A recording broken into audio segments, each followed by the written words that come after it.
Mis queridos hermanos y hermanas, les tenemos un aviso, notificación para este video.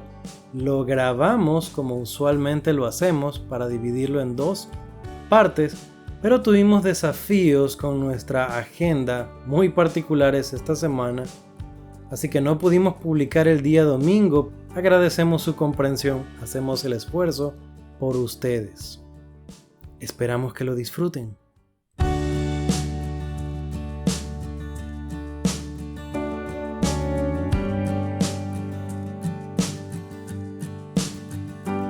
Hola, mis queridos hermanos y hermanas, bienvenidos a una nueva semana del estudio de Ven, Sígueme. Esta semana estamos estudiando las secciones 81 a la 83 de Doctrina y Convenios. Y el tema es donde mucho se da, mucho se requiere.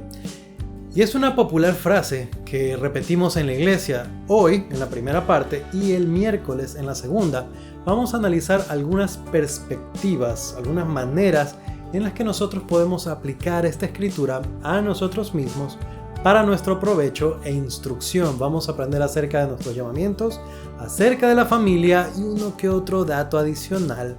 Empecemos.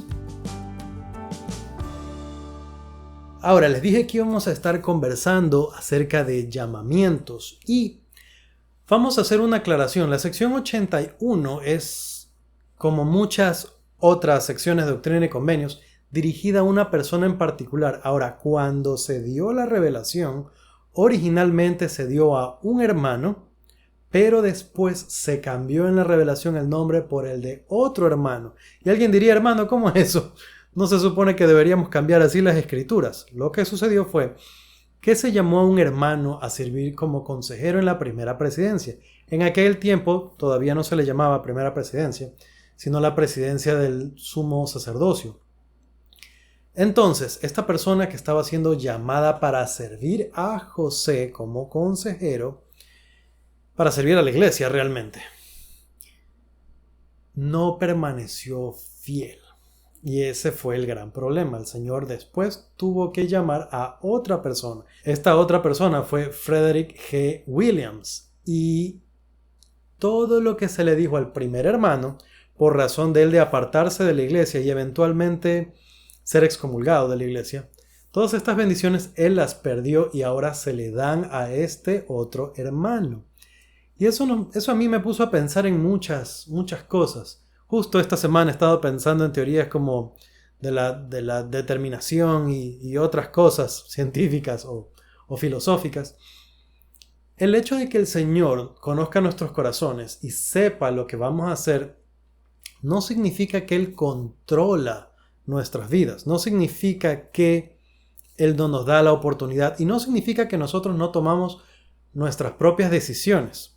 Simplemente que Él ya sabe qué va a pasar. Ahora, el Señor llama primeramente a este hermano Gause, no sé cómo se dice.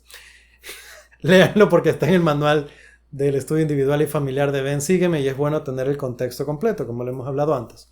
Ahora, el Señor primero llamó a este hermano y a él se le ofrecieron estas bendiciones, pero él no permaneció fiel, así que el Señor no puede cumplir con él porque él no cumplió. Y estas mismas bendiciones que este hermano, habiéndoseles ofrecido, las rechazó, ahora eran para Frederick G. Williams. Otra vez, el Señor, alguien puede pensar, pero si Dios conoce todas las cosas, ¿por qué llamó a un hermano que sabría que no iba a aceptar? Dios lo sabe, pero ese hermano no lo sabía.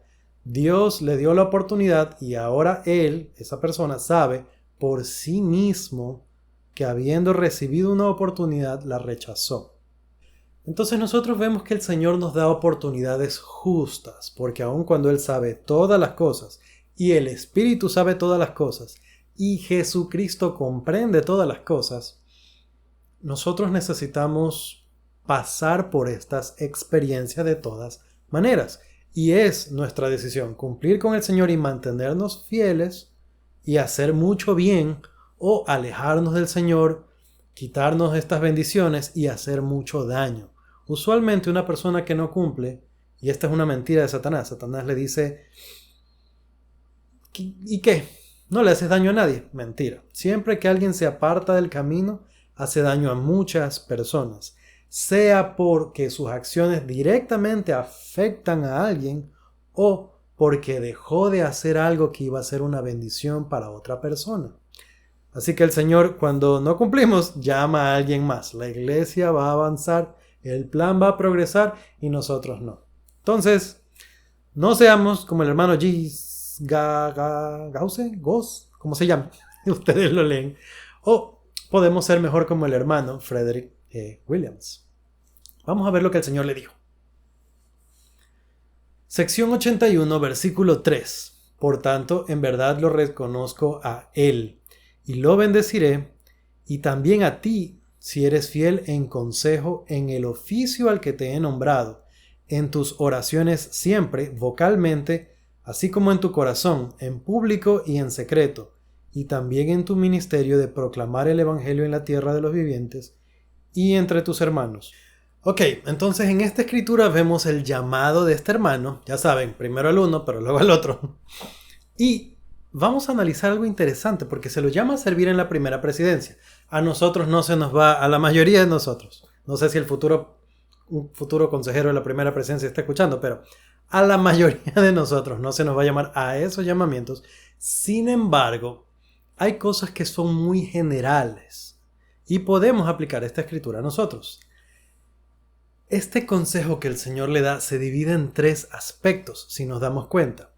Dice, si eres fiel en consejo, que era el oficio al que se lo estaba llamando, en el oficio al que te he nombrado, y de ahí viene, en tus oraciones siempre, vocalmente, y en tu corazón, en público y en secreto, y también en tu ministerio de proclamar el Evangelio entre tus hermanos.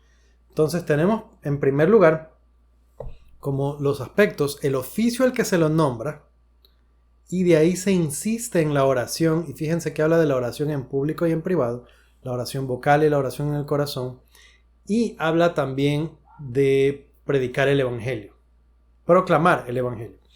Entonces, cuando se nos llama, tenemos que considerar al llamamiento que sea que tengamos, al que usted que me está escuchando tiene. Tenemos estos 3 aspectos. El llamamiento en sí y el cumplimiento de ese oficio, pero también que se nos manda a recordar de forma muy puntual, muy específica. Son solo 3 las cosas que se mencionan aquí. La oración, el llamamiento, la oración y proclamar el Evangelio. Entonces, interesante. Cuando piensen en el cumplimiento de su llamamiento, podemos tomar un papelito, un cuaderno, una agenda, el teléfono, lo que sea, y anotar los 3 aspectos del llamamiento. El oficio en sí, las cosas que tengo que cumplir, la oración y proclamar el Evangelio. Y cómo yo cumplo con las 3 partes del llamado al oficio. Versículo 4. En el cumplimiento de estas cosas realizarás el mayor beneficio para tus semejantes y adelantarás la gloria de aquel que es tu Señor. Vemos entonces que hay una aplicación dual o propósito dual de nuestros llamamientos. Nuestros llamamientos tienen por objetivo adelantar el progreso de nuestros hermanos, o como lo dice aquí, literalmente, realizarás el mayor beneficio para tus semejantes. Y por otro lado dice, adelantarás la gloria de aquel que es tu Señor. En esto vemos los 2 grandes mandamientos: amar a Dios por sobre todas las cosas y al prójimo como a nosotros mismos. Trabajamos para ellos, nuestro prójimo, y para Él, nuestro Dios. Y ese es el fin de por qué ustedes y yo tenemos llamamientos en la iglesia. Vamos al 5. Dice, de manera que, sé fiel, ocupa el oficio al que te he nombrado, socorre a los débiles, levanta las manos caídas y fortalece las rodillas debilitadas. Este versículo me gusta mucho, tiene un lugar especial dentro de mi corazón. Y el consejo inicia con sé fiel, y es un buen recordatorio para todos los que son llamados a servir en cualquier llamamiento. Sé fiel. Ocupa el oficio, otra vez, cumple con tu llamamiento. Socorre a los débiles, levanta las manos caídas, fortalece las rodillas debilitadas. El manual del estudio individual y familiar de Ven, Sígueme nos sugiere que junto con la familia anotemos qué significan estos 3 aspectos de nuestro llamamiento. ¿Qué entendemos nosotros? ¿Cuándo fortalecemos las rodillas? ¿Cuándo socorremos a los débiles? ¿Cuándo levantamos las manos caídas? ¿De qué manera lo hacemos? ¿Cuándo lo hacemos? ¿Cuándo alguien lo ha hecho con nosotros? ¿Qué significa? Podríamos hablar de tantas y tantas maneras en las que esto se aplica a nosotros. Ahora, ese ejercicio es para ustedes, para sus familias, para hacerlo en casa, para tener una linda conversación con todos. Yo estaba pensando en muchas maneras en las que pensaba yo, ¿qué significa? Y pensé, es mucho mejor que ustedes lo digan a que yo lo diga, porque va mucho con nuestra propia interpretación e inspiración de las escrituras. Así que los leo en los comentarios. ¿Qué significa para ustedes? Recuerden, son 3 partes. Y algo que estaba pensando es que no significa lo mismo. No es lo mismo levantar las manos caídas que socorrer al débil, que fortalecer las rodillas debilitadas. ¿Qué significa cada uno? Muy bien, con esto vamos a pasar a la siguiente sección, la 82, y esto fue una revelación que se dio en un concilio, en un consejo. Vamos a ver algunas de las cosas que el profeta reveló y hay mucho aquí para hablar. Vamos al versículo 1. De cierto os digo, mis siervos, que por cuanto os habéis perdonado el uno al otro vuestras transgresiones, así también yo el Señor os perdono. Y esto nos recuerda mucho la oración que Jesucristo, o el modelo de oración que Jesucristo enseñó en el viejo mundo, cuando estaba con sus discípulos y les dijo: de esta manera oraréis. Y aquí vemos el cumplimiento. Él dijo en su oración: perdónanos a nosotros como nosotros perdonamos a nuestros deudores. Y algo interesante es que aquí el Señor lo usa al revés. El Señor nos dice a nosotros: yo los perdono a ustedes porque ustedes han perdonado a los demás. Hay una relación interesante. Es como la regla de oro, ¿cierto? Entre el perdón. Nosotros no podríamos ser perdonados sin nosotros perdonar primero. Y yo estaba pensando, bueno, pero obviamente suena justo, pero ¿cuál es la relación? ¿Qué tiene que ver lo uno con lo otro adicional a ser propio y a ser justo? No sería justo perdonar a alguien que no perdona. Y no le estoy hablando de la justicia de los hombres, sino de la justicia divina. Aquí habla de transgresiones. Yo no estoy listo para ser perdonado, o no podría yo ser perdonado, no solamente porque no es justo, no podría ser perdonado por Dios mientras yo sea mirando a alguien más. El punto es que hay algo ahí que yo no he aprendido todavía, algo de lo que no me he liberado, algo que todavía me tiene con desafíos, con problemas. Estoy detenido en mi progreso. Mientras yo no avance de ese punto, no puedo acceder yo mismo al perdón.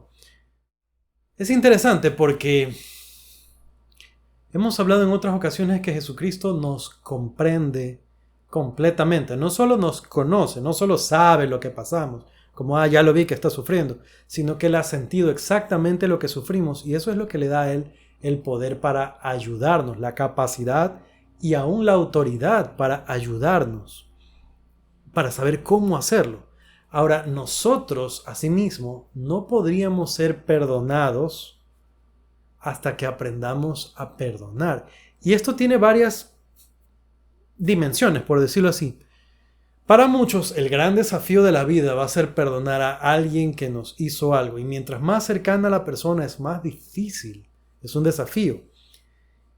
Y ahí es donde pienso yo, bueno, Jesucristo tuvo que pasar por la traición de uno de sus apóstoles. Entonces, Él sabe. Nosotros, de la misma manera, habrá alguien a quien tengamos que perdonar. Para algunos de nosotros, como les dije, va a ser alguien muy cercano o alguien que siendo no muy cercano nos hizo mucho daño o a nosotros mismos. Para algunos de nosotros, para mí, por ejemplo, la parte más difícil va a ser perdonarse uno mismo. Y al aprender a perdonarme yo mismo, entonces puedo alcanzar también el beneficio del perdón de Dios. ¿Cómo podría perdonarme Él y yo guardarme rencor a mí mismo por algún error o alguna cosa que yo hice o que no hice lo suficientemente bien? Y es un desafío para todos. Como les dije, todos pasamos por alguna cosa, para todos va a ser algo va a ser eso que es difícil. Pero todos necesitamos aprender a liberarnos de eso. Y entonces podemos acceder al perdón de Dios. Muy bien, pasemos a los versículos 2, 3 y 4. Vamos a ir leyendo, analizando. ¿Ok? Dice, no obstante, hay entre vosotros algunos que han pecado extremadamente. Sí, todos vosotros habéis pecado, mas de cierto os digo, tened cuidado de aquí en adelante y absteneos de pecar, no sea que desciendan graves juicios sobre vuestra cabeza. Aquí se declara dos grandes verdades. Número uno, que aún dentro de la iglesia hay pecados serios. Hay gente que comete serios pecados. Y basta uno ser el líder de la iglesia para saber que hay hermanos que cometen o cometemos serios pecados a veces. Y no pensemos que por vivir dentro de la iglesia que las personas son perfectas. Esa es la una parte. Por otro lado, eso hablando de pecados serios. Por otro lado dice, todos vosotros habéis pecado. Así que antes de juzgar a alguien más, siempre pensemos, bueno, yo también me he equivocado, yo también he pecado, todos nos equivocamos, absolutamente todos.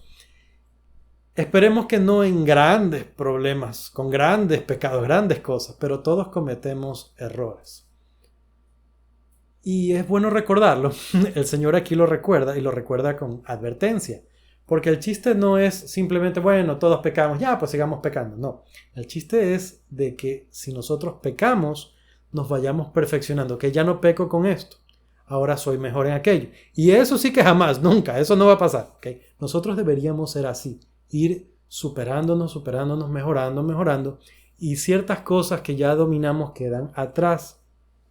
No sea que desciendan graves juicios sobre nuestra cabeza. Sigamos leyendo. 3. Porque de aquel a quien mucho se da, mucho se requiere, y el que peque contra mayor luz, mayor condenación recibirá. Aquí es necesaria una aclaración. Esto se escucha mucho dentro de la iglesia, esta expresión, a quien mucho se da, mucho se requiere. Quien mucho se da, mucho se requiere. Erróneamente, algunos miembros de la iglesia asumen esto como mejor yo no aprendo, porque si aprendo más después el Señor me exige más, o yo no quiero esos llamamientos, aquí déjenme a mí por acá nomás, porque si yo después estoy allá, a mí el Señor me exige mucho, entonces me voy a ir al infierno, porque me condenan, porque ya sé mucho, porque estoy en mucha responsabilidad, etcétera, etcétera. Esto es un error. No deberíamos tener miedo de aprender. Es más, deberíamos tener miedo de quedarnos en la ignorancia. Hablando de quedarnos en la ignorancia, nosotros hablamos hace algunas semanas de qué fue lo que pasó en el monte de transfiguración.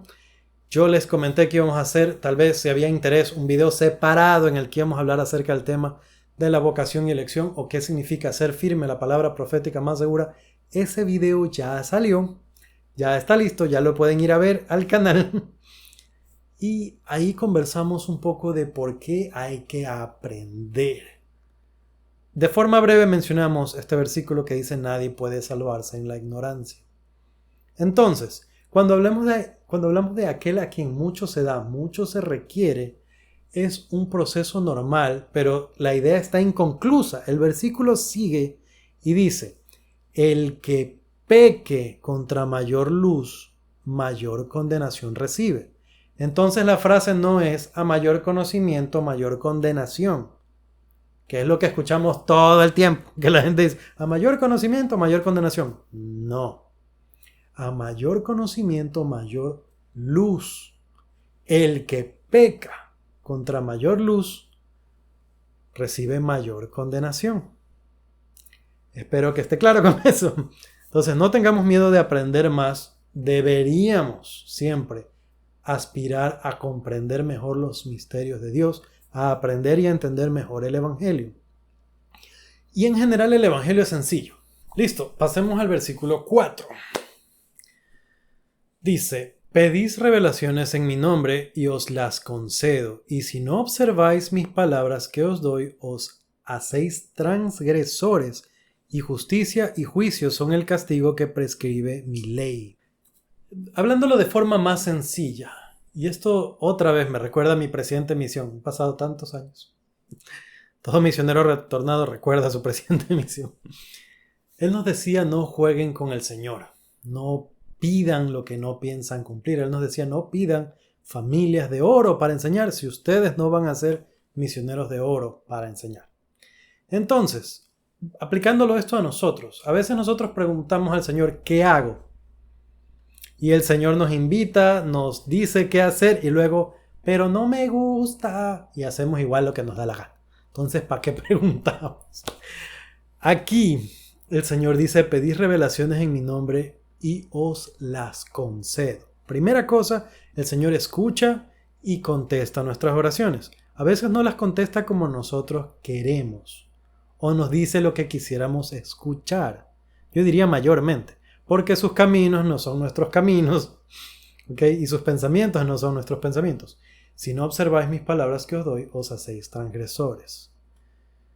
La moraleja de esta historia no es, hermanos, no pidan revelación porque se condenan. Otra vez, eso es una tontería. La moraleja de esta historia es pidamos las revelaciones al Señor y vivamos de acuerdo a ellas.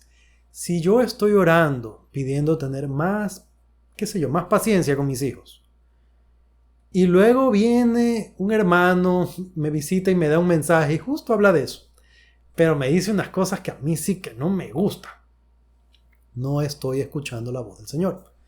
Si lo vi en la conferencia general, lo leí en un discurso en La Leona, lo vi en mi estudio de Ven Sígueme, si lo dijo el hermano Ampudi en un video. Si yo estoy orando específicamente por algo y luego lo escucho, tengo la respuesta o la siento, peor aún la percibo el pensamiento claro formarse en mi mente, en mi corazón, y luego no lo sigo, me estoy condenando solito. Y en ese sentido somos como el hermano Gis, Gause, Gos, Gis, Gase, Gose, no sé cómo se dice. Como el hermano que hablábamos al principio, que fue llamado a servir en la primera presidencia. Y en lugar de servir en la primera presidencia, terminó excomulgado de la iglesia. El Señor nos da oportunidades. Escucha nuestras oraciones. Las contesta.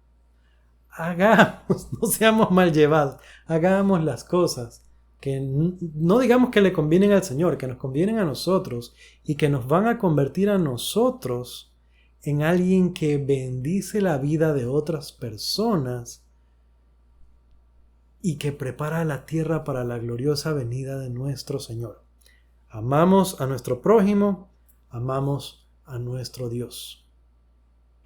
Mis queridos hermanos y hermanas, si llegaron hasta aquí, like para ustedes y ojalá like para mí también. Gracias por acompañarnos cada semana en ambas partes del estudio. No se pierdan la siguiente, no hemos ni siquiera terminado la sección 82 y hay algunas cosas más súper interesantes que aprender. Mis hermanos y yo, como siempre, les estamos muy agradecidos. Conmigo será hasta la próxima.